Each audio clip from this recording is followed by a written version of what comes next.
En fait, quand tu partages sur les réseaux, tu deviens une marque personnelle. C'est-à-dire que là, c'est Elvira, tu achètes du Elvira.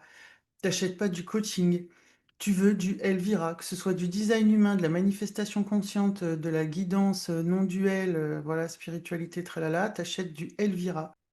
Moi, ça a commencé à grimper, à cartonner. On a commencé à me demander des rendez-vous alors que tous les matins, je postais juste la mousse de mon café. Je disais juste une phrase avec ma voix et après, j'écrivais un texte. J'en ai fait des centaines. Et en fait, on voyait pas ma tête. Il y avait juste une mousse de café. Donc les gens, ils attendaient la mousse de café le matin. Ça, c'est déjà du personal branding, même sans qu'on me voie. Honnêtement, c'était pas calculé. C'est juste, je voulais me cacher, moi. Je voulais pas qu'on me connaisse, tu vois. Donc, si vous êtes pudique, timide et que vous avez envie de commencer sur les réseaux, vous n'êtes pas obligé de montrer votre tête. Sur des cartomanciennes, on voit que leurs mains, que leurs cartes, on connaît pas leur visage. Donc, il faut arrêter de se faire flipper. En fait, le truc, c'est d'être fluide et aligné avec sa capacité.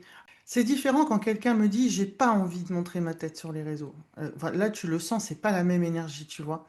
J'ose pas me montrer sur les réseaux et j'ai pas envie de me montrer sur les réseaux. C'est différent. Si t'oses pas, c'est que tu as super envie. En fait, c'est juste que tu en as tellement envie que tu t'en empêches et puis tu t'inventes tout un tas de barrières là, alors qu'en fait, c'est exactement par là que tu dois aller et puis ça sera pas uniquement pour vendre, ça sera à toi pour t'épanouir dans ce que tu as vraiment à dire.